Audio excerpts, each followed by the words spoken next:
Olá pessoal, tudo bem? Bem-vindos a mais uma aula de Biologia, eu sou o professor Rinaldo e hoje nós vamos falar sobre a dinâmica das populações, tá bom? Bem, primeiramente nós temos que lembrar o que seria uma população.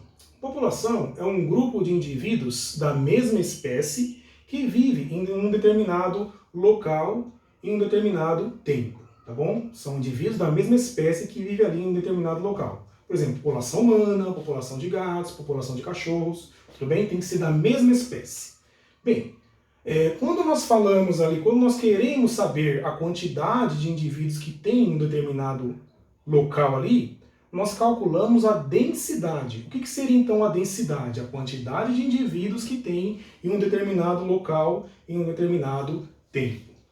E para conseguir chegar a esse número, né, a densidade da população, nós fazemos uma conta simples. Nós pegamos o número de indivíduos que tem ali e divide pela área ou volume. Né? Divide pela área se nós estivermos trabalhando com indivíduos no ambiente terrestre. E o volume, divide pelo número de indivíduos pelo volume, né, quando estivermos falando do ambiente aquático. Tá bom? Então, essa conta aqui é bem simples de fazer. Né? E nós conseguimos chegar à densidade da população. Por exemplo, um lugar que tenha em 50 metros quadrados, tem ali 5 capivaras, e o outro lugar, no mesmo tamanho ali, né, de 5 metros quadrados, de 50 metros quadrados, tem 100 capivaras.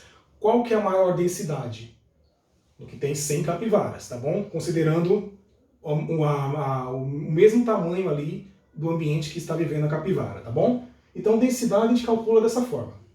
Bom, a quantidade de indivíduos numa população pode variar ao longo do tempo, tá? Ela pode oscilar, pode estar aumentando, pode estar diminuindo. E para nós entendermos se uma população está aumentando ou está diminuindo, nós temos que considerar aí 4 fatores importantes. Quais são esses fatores que influenciam na densidade populacional, né, dos indivíduos? A taxa de natalidade, que é simplesmente a quantidade de indivíduos que nascem. A taxa de mortalidade, que é a quantidade de indivíduos que morrem em um determinado tempo.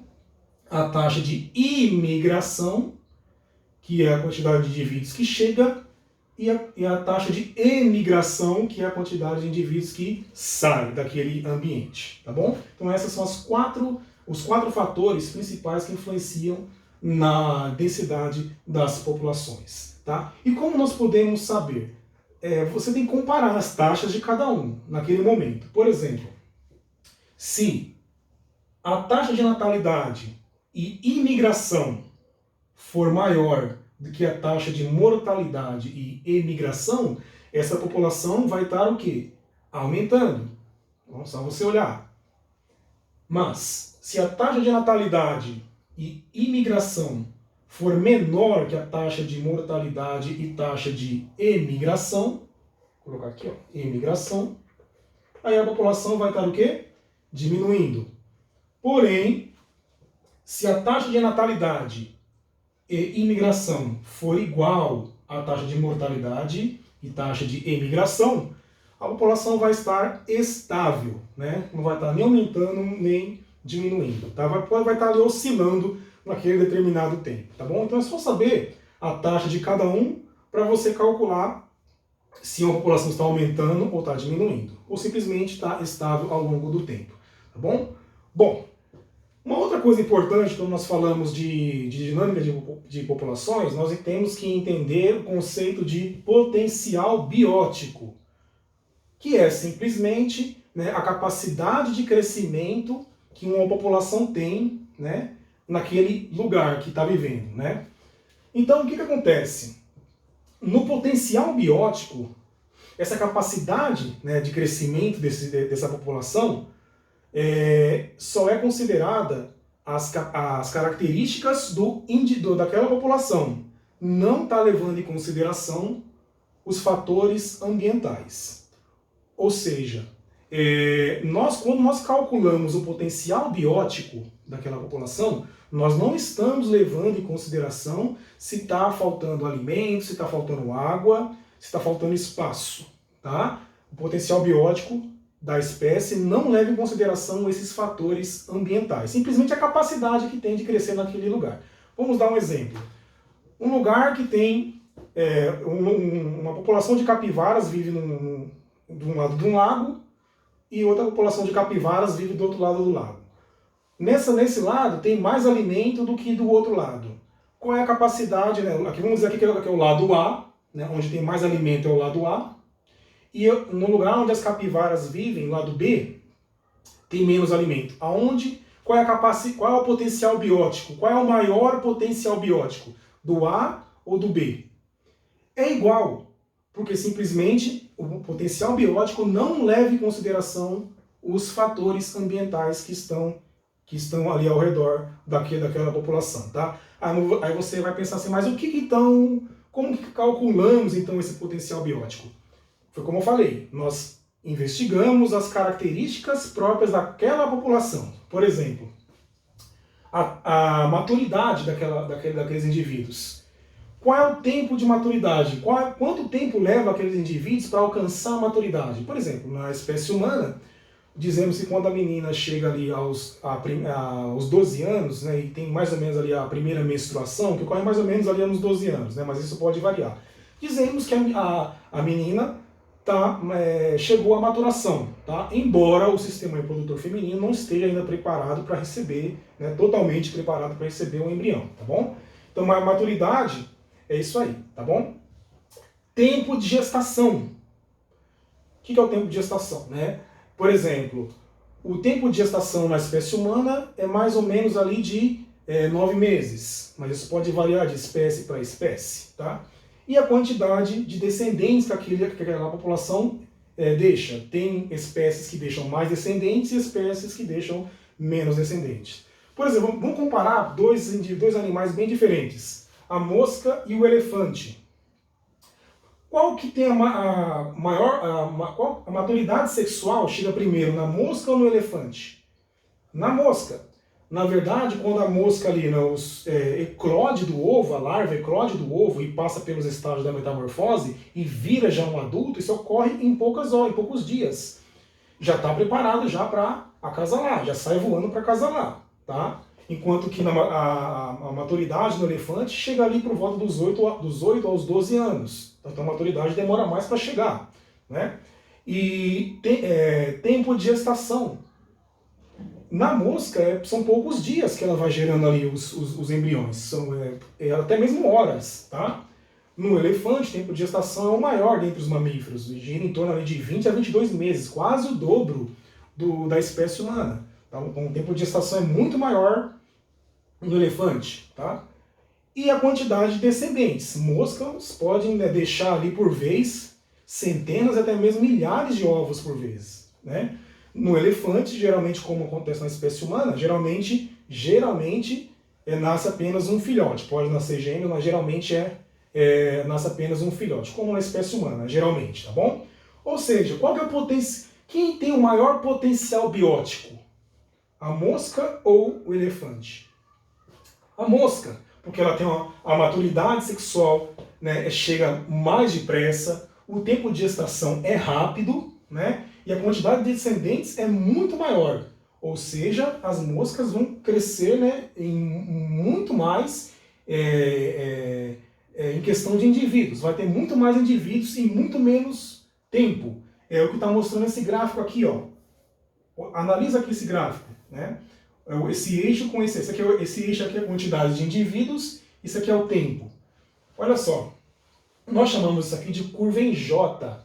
O que seria essa curva em J, né?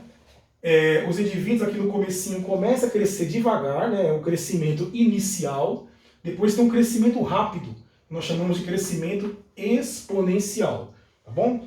Então, para demonstrar que a mosca tem uma maior potencial biótico aqui, no gráfico, comparado ao do elefante, é assim, ó. Ela começa a crescer muito mais rápido, né, do que o elefante. Aqui é o tempo, tá bom? E esse crescimento aqui, nós chamamos de crescimento, uma curva em J, indeterminado, tá? Mas, nós sabemos que se esses indivíduos, né, crescerem indefinidamente, vai faltar alimento, vai faltar espaço e eles vão morrer, aquela espécie vai ser extinta, né? Aquela espécie vai se extinguir. Então o que normalmente acontece na natureza não é isso. Porque se ela crescer indefinidamente, vai faltar alimento, espaço, água, ou luz, né, no caso de planta, seja lá o que for, vai faltar os recursos naturais. Então, se crescer muito rápido, vai acabar faltando, né, recurso e vai morrer. Aquela população pode entrar em extinção.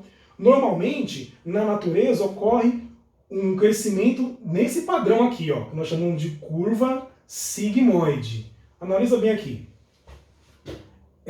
Como aqui na curva em J, no início é parecido, tem um crescimento inicial, né? Crescimento aqui, ó, inicial, né? Crescimento inicial. Bem lento, porque ela vai estar começando ali a crescer, né, devagar. Os recursos ali estão ainda poucos, estão ainda escassos ainda. Mas quando chega um determinado período, começa a crescer mais rápido. Aqui nós chamamos de crescimento exponencial, né? Crescimento rápido. Porém, chega uma hora que essa população entra num platô, num equilíbrio, tá bom? É por isso que nós chamamos de curva em S, curva em sigmoide. E o que fez essa população parar de crescer? Qual foi o fator aqui? Só pode ter sido vários fatores aqui. Pode ter faltado alimento, pode ter faltado espaço, pode ter faltado oxigênio, né? Pode ter faltado lá o que for, luz, né? No caso de plantas, mas os recursos naturais se esgotaram, né? Ou entrou em equilíbrio, né? A capacidade de indivíduos que está crescendo é a mesma que está morrendo. Aqui pode ser que, à medida que essa população for crescendo, pode ser que o predador dessa população também tenha aumentado e esteja comido muito dessas presas e aí reduziu a população, tá bom? Então aqui entra numa curva e vai oscilando, porque a capacidade aqui, né, do meio, né, que nós chamamos de resistência do meio ou resistência ambiental, fez com que essa população parasse de crescer e ficasse ali no equilíbrio. Se crescer muito, vai ser extinta, tá bom? Então os recursos do meio ambiente que faz com que uma população entre em equilíbrio, né? Tá bom? Se nós juntarmos esses dois gráficos aqui, nós vamos ver isso aqui, tá? Esse gráfico aqui, geralmente, ele é bem cobrado em provas, né, de vestibular, do Enem, que são esses dois gráficos juntos. Olha aqui, o crescimento em J, que é teórico, não é o que realmente acontece, né? Raramente. O crescimento em J pode ocorrer, né? Por exemplo, com pragas. Uma praga ali na agricultura começa a crescer rapidamente, mas ali os recursos vão acabar, né? E ali o que acontece? Vai crescer, ultrapassa ali o potencial, a resistência, né? A capacidade do meio de suportar. Quando chegar aqui, vai acabar o alimento. E aí essa população vai o quê? Reduzir drasticamente, vai cair aqui, ó, drasticamente. É o que acontece. Uma população que tem crescimento em J. Sobe, chega aqui, opa, acabou o alimento. Ela passou a resistência do meio, passou a capacidade de suporte do meio. E aí acaba morrendo a população e pode entrar em extinção. Geralmente acontece com pragas ou até mesmo com parasitas, né? Que vai matando todo mundo ali, né? Chega uma hora que todo mundo morre e o parasita também que vive do hospedeiro também morre, tá? A curva em S, aqui ela tem um crescimento inicial mais lento, um crescimento exponencial um pouco mais rápido, mas quando chega aqui na capacidade de suporte do meio, né, a capacidade que aquele ambiente tem de sustentar aquela população, façam que esses indivíduos não cresçam mais e fiquem ali em equilíbrio com o meio. É o que normalmente acontece, tá bom? E aqui, entre essa curva e essa, o que acontece? O que fez aqui, ó? Isso aqui, esse espaço aqui listrado, na verdade, é a resistência do meio, tá? Que essa resistência do meio aqui, ó, à medida que foi crescendo, a resistência do meio foi colocando mais pressão ainda naquela população para parar de crescer. E aí, né, entrou em um ponto de equilíbrio. Mas, voltando aqui à situação, o que seriam os fatores que inibem o crescimento dessa população, que fazem com que ela fique em equilíbrio, né? Nós chamamos de resistência ambiental. Pode ser justamente a competição. Competição. Tá? Por exemplo, aqui a população vai aumentando, chega aqui, acabou o alimento, ficou escasso, as espécies, os indivíduos começam a competir pelo alimento. Então, competição pode ser uma resistência do meio ambiente para que essa população não cresça mais. Pode ser também a predação. Predação. Onde, né, a presa, aqui no caso, vai crescendo, tá? E aí a quantidade de predadores daquela presa começa a matar esses indivíduos, né? Os predadores começam a caçar a presa, e aí vai reduzindo, né? E chega ali no equilíbrio. E aí vai influenciando a predação, tá bom? Então a predação pode ser uma resistência do meio. Parasitismo. Parasitismo também. Lembram das relações ecológicas, tá bom? Parasitismo. Tudo bem? Um determinado parasita pode estar inibindo, né, uma população de crescer mais, porque está matando os indivíduos. E também mudanças ambientais. Mudanças ambientais.